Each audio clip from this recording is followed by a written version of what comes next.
मनीषा के मौसेरे भाई का फोन आया और उसने जो जानकारी दी है वो बहुत ही दिल दहलाने वाली जानकारी उन्होंने दी है।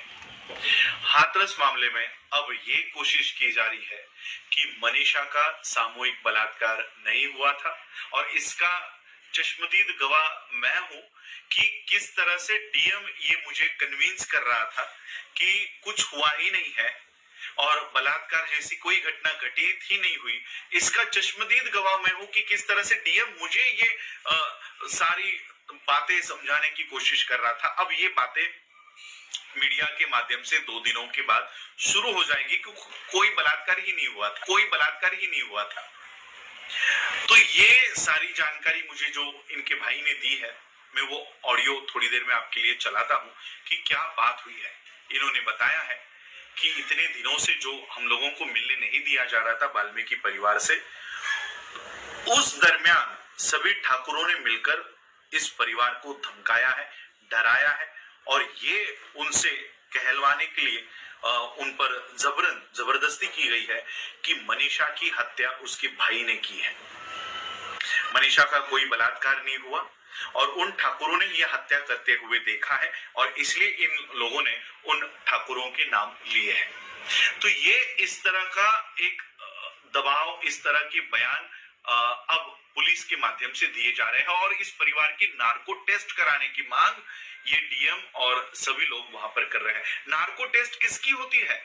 नार्को टेस्ट होती है जो 4 लोगों को पकड़ा है आपने, उनके नार्को टेस्ट कराई जानी चाहिए। यहाँ पर जो फिरियाद डालने आया है उसकी नार्को टेस्ट हो रही है।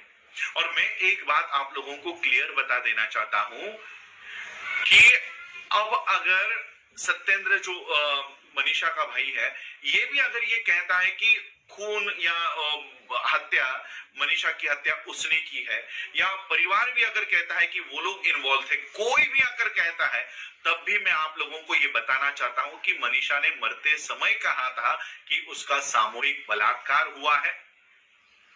एडीजी कह रहे थे कि पेनिट्रेशन नहीं है, सीमेंट नहीं मिला, इसलिए बलात्कार नहीं हो सकता। शायद वो एडीजी को कानून का ज्ञान नहीं है। सुप्रीम कोर्ट के जजमेंट्स पढ़ लो। अगर सुप्रीम कोर्ट खुद ये कहता है कि पेनिट्रेशन भी नहीं है, सीमेंट भी अगर नहीं है, लेकिन अगर व्यक्ति कह रही है कि बलात्कार है, तो बलात्कार मानना पड़ेगा। और यहाँ पर लड़की मरते समय कह रही है कि सामूहिक बलात्कार हुआ है और इसलिए इस फैक्ट को कोई भी कोर्ट डिनाई नहीं कर सकता। वर्ल्ड का कोर्ट आप उसमें जाओ, इसको डिनाई नहीं किया जा सकता। और इसलिए ये लोग कोशिश कर रहे हैं कि किसी तरह से मनीषा के इस स्टेटमेंट को दबाया जाए और एक नया स्टेटमेंट परिवार के लोगों से लिया जाए कि जो हत्या हुई है वो इन लोगों ने की है। और उनकी नार्को टेस्ट कौन करेगा? पुलिस किसकी है? उत्तर प्रदेश की। मेडिकल ऑफिसर्स किसके हैं? योगी के। और इसलिए नार्को टेस्ट में भी वही आएगा जो इन लोगों को रिपोर्ट के ऊपर लाना है। और सीबीआई इंक्वायरी, मैं सीबीआई इंक्वायरी की मांग कर रहा था, लेकिन मैं सोच रहा हूं कि सीबीआई भी तो इन्हीं की है। मोदी जो चाहेगा वही सीबीआई इंक्वायरी में आएगा। इसलिए ये एक कमेटी गठित की जाए जिसमें रिटायर्ड जजेस वहां पर हो, शेड्यूल कास्ट के जजेस उसके ऊपर हो और इन लोगों के कमेटी की जांच यहां पर बैठी जाए और इनके माध्यम से ये सारी रिपोर्ट बनाई जाए। और तब तक मैं ये मांग कर रहा हूं कि ये केस यूपी से बाहर चलाई जाए, दिल्ली में या मुंबई में, कहीं पर भी यूपी से बाहर चलाई जाए। और मैं ये कोर्ट में मैंने ये मांग की है, इलाहाबाद कोर्ट में मेरी पिटीशन आज दायर हो चुकी है और मैंने ये मांग की है कि उस परिवार को वहां से हाथरस से बाहर निकाला जाए। मैं आप लोगों के सामने जाहिर करता हूं, मैं मुंबई में अपना घर इस परिवार को देता हूं, मेरे घर में ये वहां रहे और इनका सारा जिम्मा हम उठाएंगे, लेकिन उनको हाथरस से बाहर निकाला जाए क्योंकि वहां पर ठाकुरों के परिवार इन लोगों को मार रहे, पीट रहे। जो ऑडियो आप अभी सुनोगे, ये यहाँ से पता चल जाएगा कि कितना दबाव वहां पर है। मीडिया तक अब बिक चुका है। मीडिया 2 दिन के बाद ये खबरें चलाना शुरू कर देगा कि पैसे के लालच में इस परिवार ने हत्या की है और पैसे के लालच में अब ये ड्रामा कर रहे हैं। तो ये सारा हम लोगों ने महाराष्ट्र में सोनई की जो हत्याकांड हुआ था उसमें देखा है कि किस तरह से बेटे को, माँ को और पिता को मार डालने के बाद उनके ही भाई को फंसाया गया, उनके ही भाई को फंसाकर आज वो परिवार पूरा का पूरा जेल में है, अब भी जेल में। वो 5 साल के बाद आज 5 साल 10 साल हो गए होंगे उसको, 5 साल के बाद आज किसी को भी उसके ऊपर आज किसी को भी ये पता नहीं होगा कि वो परिवार क्या हुआ है। और इसलिए आज यही line of action Uttar Pradesh में हाथरस में ये पुलिस करेगी। इसलिए हम लोगों को, हमारे लोगों का बचाव करना है।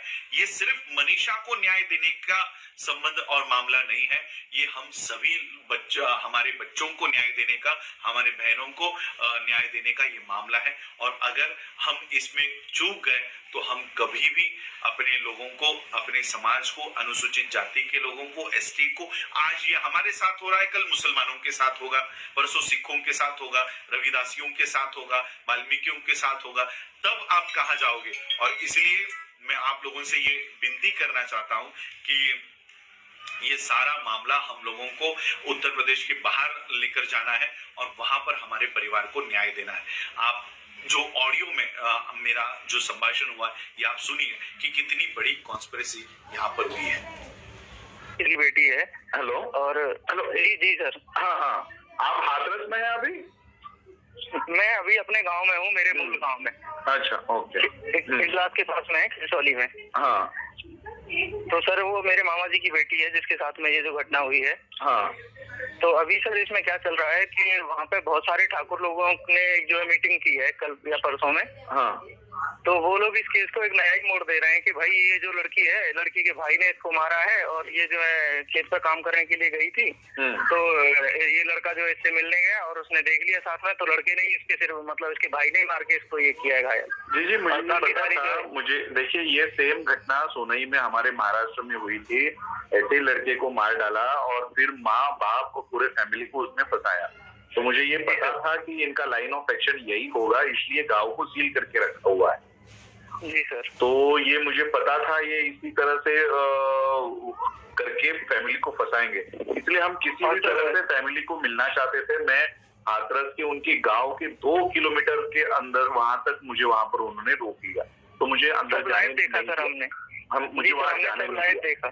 देखिए, अभी मैं उसी सिलसिले में मैं काम कर रहा हूँ। मैं फैमिली को प्रोटेक्ट करने के लिए हम लोग पिटीशन दायर कर रहे हैं। अभी थोड़ी देर में मेरी पिटीशन इलाहाबाद हाईकोर्ट में दायर हो जाएगी और हम वो फैमिली को वहां से निकालना चाहते हैं। इसमें सर हम आपके बिना इस केस में चल नहीं पाएंगे सर। मुझे ऐसा लग रहा है कि सरकार भी कहीं हमें न्याय दिलाने में सरकार इन्वॉल्व है। सरकार इन्वॉल्व है, योगी और मोदी दोनों इन्वॉल्व है इसमें। ये उन्हीं के कार्यकर्ताओं के बेटे हैं सभी लोग। जी सर। मैं सिर्फ देखिए, सत्येंद्र जी से मेरी सुबह तक बात चल रही थी। इवन हम आगरा क्रॉस करने के बाद उनसे बात हुई कि हम पहुंच गए हैं 10:30 बजे तक, 11 बजे तक आपके यहाँ आ रहे हैं। तो उन्होंने कहा कि आप आइए, लेकिन ये लोग गांव के अंदर किसी को आने नहीं दे रहे हैं। नहीं सर, मैं भी नहीं जा पा रहा हूँ 3 दिन से। वही हमारा आखिरी कॉल हुआ। उसके बाद अभी तक मैं अभी सुबह भी उनको कॉल किया था, दोनों के पिताजी के भी और भाई सत्येंद्र के भी फोन बंद आ रहे हैं। तो अब सर उनके ऑर्डर ले रहे हैं, ट्रैप पे डाल रखे हैं सर उनके फोन। कल मुझे पता चला कि ट्रैप किया हुआ है। और क्योंकि मैं पहले ही अंदर पहुंच गया था, डिस्ट्रिक्ट के अंदर पहुंच गया था, और जैसे मैं अंदर आया इन लोगों ने सील कर दिया बाहर। इनको पता नहीं था कि मैं अंदर आ चुका हूँ, इनको पता नहीं था मेरी गाड़ी कौन सी है, क्या कौन सी है, और ये चेक नहीं कर पाए कि मैं अंदर आया हूँ कि नहीं आया हूँ।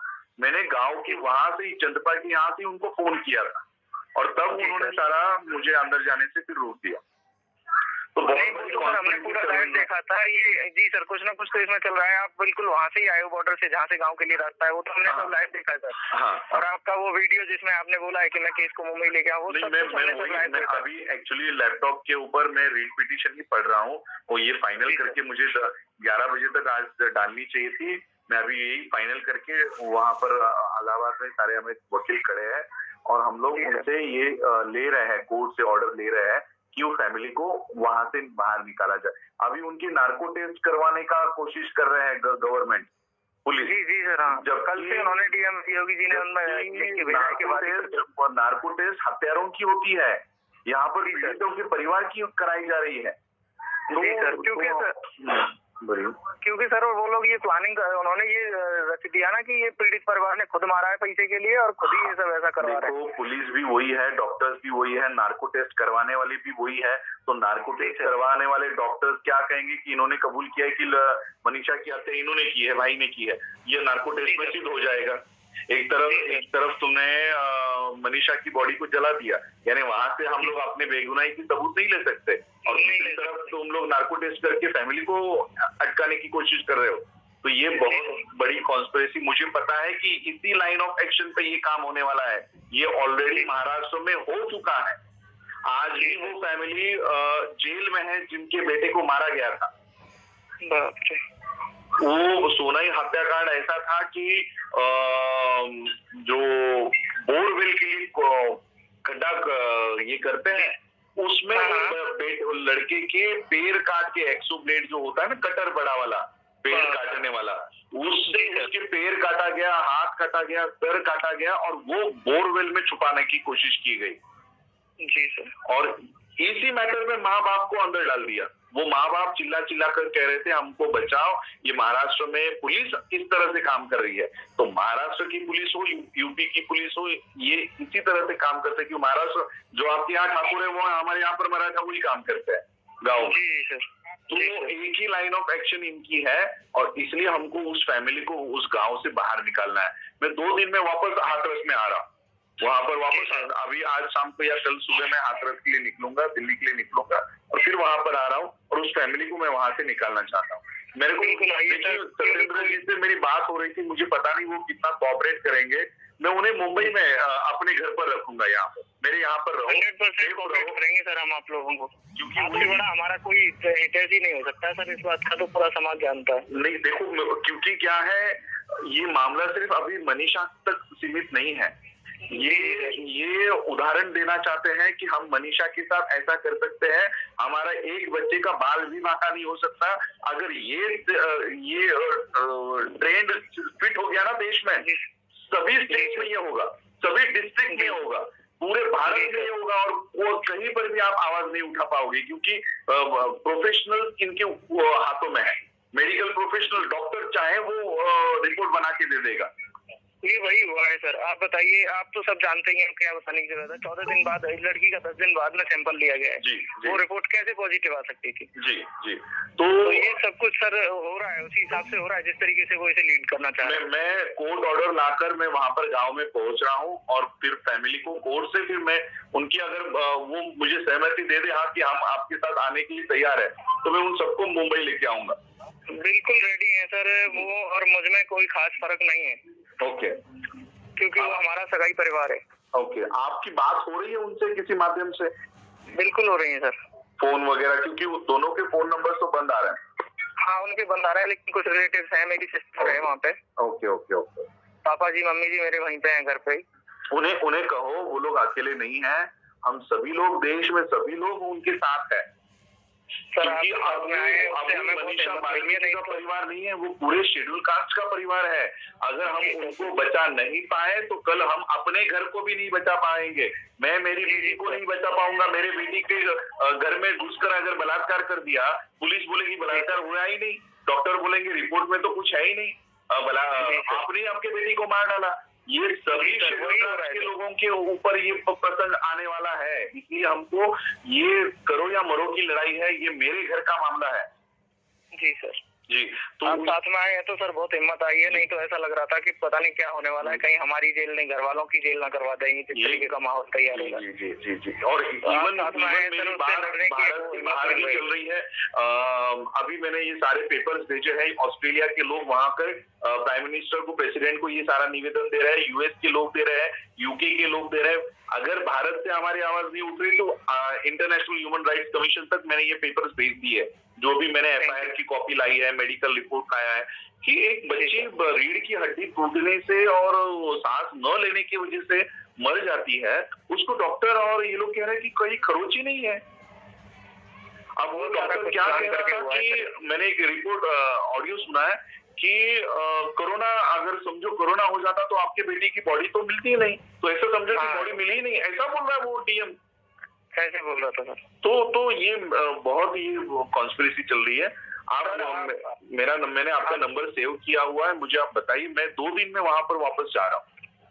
नहीं सर, आप आइए, मैं अभी यहाँ पर ही हूँ, मैं 7 तारीख तक छुट्टी में बढ़ा भी लूंगा, ऐसा कुछ नहीं है। ओके, आप आइए वहीं तो पर हैं, हाथरस में हैं? मैं क्लास में हूँ सर, अभी मैं अपने घर पे हूँ। अपने घर पे? Okay okay. पापा मम्मी मेरी सिस्टर सब लोग मामा जी के पास। ओके, वहां पर है, मामा जी के पास है। तो आपके ठीक है, बात अगर उनको सिर्फ इतना ही कहे कि हम उनको वहां से निकालने की कोशिश कर रहे हैं, गांव से निकालने की कोशिश कर रहे हैं, और हम उनको कहीं सेफ जगह पर रखेंगे, पूरा समाज उनके पीछे है। जी सर, ये जो मीडिया सर इतना सारा घर पे गया हुआ है, सब लोगों के स्टेटमेंट रिकॉर्ड कर रहे हैं, कोई कुछ बोलता है, अब इनको समझ तो है नहीं सर, ये अनजाने में अपने दुखों में कुछ भी बोलते रहते हैं। तो मीडिया को किसी तरीके से मीडिया इस काम के लिए छोड़ा गया है। मेरे सामने वो बातें हो रही थी, वो त्रिपाठी को लेकर वो डीएम कन्विंस कर रहा था कि अभी देखो 2 दिन से अभी ये सारा मामला चेंज हो जाएगा। जो देश मनीषा के लिए खड़ा है ना, कल को वो मनीषा का नाम लेना बंद कर देगा। इस तरह से इन लोगों ने कॉन्स्पिरेसी की हुई है कि मनीषा की हत्या मनीषा के भाई ने की है और फैमिली इन्वॉल्व है, ये और रेप कहीं हुआ ही नहीं है, ऐसा ये लोग दिखाएंगे।